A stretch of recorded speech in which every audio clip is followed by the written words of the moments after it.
പിതാവിൻ്റെയും പുത്രൻ്റെയും പരിശുദ്ധാത്മാവിൻ്റെയും നാമത്തിൽ ആമേൻ. വചനവായന 355 ദിവസം. വിശുദ്ധ യോഹന്നാൻ എഴുതിയ 2-3 ലേഖനങ്ങൾ. 2-ാം ലേഖനം, അഭിവാദനം. തിരഞ്ഞെടുക്കപ്പെട്ട മഹതിക്കും അവളുടെ മക്കൾക്കും സഭാശ്രേഷ്ഠൻ എഴുതുന്നത്. നമ്മിൽ വസിക്കുന്നതും എക്കാലവും നമ്മോടൊത്തുണ്ടായതുമായ സത്യത്തെ മുൻനിർത്തിയും സത്യത്തിൻ്റെ പേരിലും ഞാൻ നിങ്ങളെ സ്നേഹിക്കുന്നു. ഞാൻ മാത്രമല്ല, സത്യം അറിയാവുന്നവരെല്ലാം നിങ്ങളെ സ്നേഹിക്കുന്നു. പിതാവായ ദൈവത്തിൽ നിന്നും അവിടുത്തെ പുത്രനായ യേശുക്രിസ്തുവിൽ നിന്നുമുള്ള കൃപയും കരുണയും സമാധാനവും സത്യത്തിലും സ്നേഹത്തിലും നമ്മോടുകൂടെ ഉണ്ടായിരിക്കും. സത്യവും സ്നേഹവും. പിതാവിൽ നിന്ന് നാം സ്വീകരിച്ച കൽപ്പനയ്ക്കനുസൃതമായി നിന്റെ മക്കളിൽ ചിലർ സത്യത്തിൽ വ്യാപരിക്കുന്നത് കണ്ട് ഞാൻ അത്യന്തം സന്തോഷിച്ചു. അല്ലയോ മഹതി, ഞാൻ നിന്നോട് അഭ്യർത്ഥിക്കുന്നു, ഒരു പുതിയ കൽപ്പനയായിട്ടല്ല, ആരംഭം മുതലേ നമുക്ക് ലഭിച്ചിരിക്കുന്ന ഒന്നായിട്ടാണ് ഞാനിത് എഴുതുന്നത്. നാം പരസ്പരം സ്നേഹിക്കണം. ഇതാണ് സ്നേഹം, നാം അവിടുത്തെ കൽപ്പനകൾ അനുസരിച്ച് നടക്കുക. കൽപ്പനയാവട്ടെ, ആരംഭം മുതലേ നിങ്ങൾ ശ്രവിച്ചിരിക്കുന്നത് പോലെ സ്നേഹത്തിൽ വ്യാപരിക്കുക എന്നതും. വളരെയധികം വഞ്ചകർ ലോകത്തിലേക്ക് ഇറങ്ങിയിട്ടുണ്ട്. യേശുക്രിസ്തു മനുഷ്യ ശരീരം ധരിച്ചു വന്നു എന്ന് സമ്മതിക്കാത്തവരാണ് അവർ. ഇങ്ങനെയുള്ളവനാണ് വഞ്ചകനും അന്തിക്രിസ്തുവും.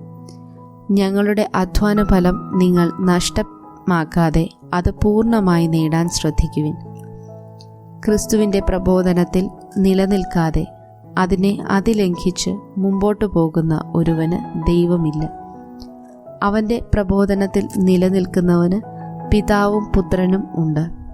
പ്രസ്തുത പ്രബോധനവുമായിട്ടല്ലാതെ ആരെങ്കിലും നിങ്ങളെ സമീപിച്ചാൽ അവനെ നിങ്ങൾ വീട്ടിൽ സ്വീകരിക്കുകയോ അഭിവാദനം ചെയ്യുകയോ അരുത്. എന്തെന്നാൽ അവനെ അഭിവാദനം ചെയ്യുന്നവൻ അവൻ്റെ ദുഷ്പ്രവൃത്തികളിൽ പങ്കുചേരുകയാണ്. ഇനി വളരെ കാര്യങ്ങൾ നിങ്ങൾക്ക് എഴുതാനുണ്ട്, എങ്കിലും അതിന് കടലാസും മഷിയും ഉപയോഗിക്കാൻ എനിക്ക് താല്പര്യമില്ല. എന്നാൽ നമ്മുടെ ആനന്ദം പൂർണ്ണമാകുന്നതിനു വേണ്ടി നിങ്ങളുടെ അടുത്തു വന്ന് മുഖാഭിമുഖം സംസാരിക്കാമെന്ന് ഞാൻ പ്രത്യാശിക്കുന്നു. നിന്റെ തിരഞ്ഞെടുക്കപ്പെട്ട സഹോദരിയുടെ മക്കൾ നിന്നെ അഭിവാദനം ചെയ്യുന്നു. 3-ാം ലേഖനം, അഭിവാദനം. സഭാശ്രേഷ്ഠനായ ഞാൻ ആത്മാർത്ഥമായി സ്നേഹിക്കുന്ന പ്രിയപ്പെട്ട ഗായൂസിന് എഴുതുന്നത്. വാത്സല്യഭാജനമേ, നിന്റെ ആത്മാവ് ക്ഷേമസ്ഥിതിയിലായിരിക്കുന്നത് പോലെ തന്നെ എല്ലാ കാര്യങ്ങളിലും നിനക്ക് ഐശ്വര്യമുണ്ടാകട്ടെ എന്നും നീ ആരോഗ്യവാനായിരിക്കട്ടെ എന്നും ഞാൻ പ്രാർത്ഥിക്കുന്നു. നീ സത്യമനുസരിച്ചാണ് ജീവിക്കുന്നത് എന്ന് സഹോദരന്മാർ വന്ന് നിന്റെ സത്യത്തെക്കുറിച്ച് സാക്ഷ്യപ്പെടുത്തിയപ്പോൾ ഞാൻ വളരെ സന്തോഷിച്ചു. എൻ്റെ മക്കൾ സത്യത്തിലാണ് ജീവിക്കുന്നത് എന്ന് കേൾക്കുന്നതിനേക്കാൾ വലിയ സന്തോഷം എനിക്കുണ്ടാകാനില്ല. പ്രശംസയും ശാസനവും. വാത്സല്യഭാജനമേ, നീ സഹോദരർക്കു വേണ്ടി, പ്രത്യേകിച്ച് അപരിചിതർക്കു വേണ്ടി ചെയ്യുന്നതെല്ലാം വിശ്വാസത്തിന് യോജിച്ച പ്രവർത്തികളാണ്. അവർ സഭയുടെ മുൻപാകെ നിന്റെ സ്നേഹത്തെക്കുറിച്ച് സാക്ഷ്യപ്പെടുത്തി.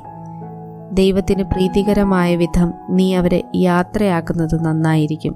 കാരണം അവിടുത്തെ നാമത്തെ പ്രതിയാണ് അവർ ഇറങ്ങിത്തിരിച്ചിരിക്കുന്നത്. വിജാതീയരിൽ നിന്ന് അവർ ഒരു സഹായവും സ്വീകരിച്ചിട്ടില്ല. ആകയാൽ നാം സത്യത്തിൽ സഹപ്രവർത്തകരായിരിക്കേണ്ടതിന് ഇപ്രകാരമുള്ളവരെ സ്വീകരിച്ച് സംരക്ഷിക്കേണ്ടിയിരിക്കുന്നു. ഞാൻ ചില കാര്യങ്ങൾ സഭയ്ക്ക് എഴുതിയിരുന്നു. എന്നാൽ പ്രഥമസ്ഥാനം മോഹിക്കുന്ന ദിയോത്രഫസ് ഞങ്ങളുടെ അധികാരത്തെ അംഗീകരിക്കുന്നില്ല. അതിനാൽ ഞാൻ വന്നാൽ അവൻ്റെ ചെയ്തികളെപ്പറ്റി അവനെ അനുസ്മരിപ്പിക്കും. അവൻ ഞങ്ങൾക്കെതിരെ ദുഷിച്ചു സംസാരിക്കുന്നു. അതുകൊണ്ടും തൃപ്തനാകാതെ സഹോദരരെ അവൻ നിരസിക്കുന്നു. തന്നെയുമല്ല, അവരെ സ്വീകരിക്കാൻ തയ്യാറാകുന്നവരെ അവൻ തടയുകയും സഭയിൽ നിന്ന് പുറത്താക്കുകയും ചെയ്യുന്നു. വാത്സല്യഭാജനമേ, തിന്മയെ അനുകരിക്കരുത്, നന്മയെ അനുകരിക്കുക. നന്മ പ്രവർത്തിക്കുന്നവൻ ദൈവത്തിൻ്റെ സ്വന്തമാണ്. തിന്മ പ്രവർത്തിക്കുന്നവനാകട്ടെ ദൈവത്തെ കണ്ടിട്ടേയില്ല. ദെമേത്രിയോസിന് എല്ലാവരിലും നിന്ന് സത്യത്തിൽ നിന്ന് തന്നെയും സാക്ഷ്യം ലഭിച്ചിരിക്കുന്നു. ഞങ്ങളും അവന് സാക്ഷ്യം നൽകുന്നു. ഞങ്ങളുടെ സാക്ഷ്യം സത്യമാണെന്ന് നിനക്കറിയാം. എനിക്ക് വളരെയധികം കാര്യങ്ങൾ എഴുതാനുണ്ട്. എന്നാൽ അതെല്ലാം തൂലികയും മഷിയും കൊണ്ട് നിനക്കെഴുതാൻ ഞാൻ ആഗ്രഹിക്കുന്നില്ല. താമസിയാതെ നിന്നെ കാണാമെന്ന് ഞാൻ പ്രതീക്ഷിക്കുന്നു. അപ്പോൾ മുഖാഭിമുഖം നമുക്ക് സംസാരിക്കാം. നിനക്ക് സമാധാനം. സ്നേഹിതന്മാർ നിന്നെ അഭിവാദനം ചെയ്യുന്നു. എല്ലാ സ്നേഹിതരെയും പ്രത്യേകം അഭിവാദനം അറിയിക്കുക. ദൈവവചനമാണ് നാം കേട്ടത്. നമുക്ക് ദൈവത്തെ സ്തുതിക്കാം.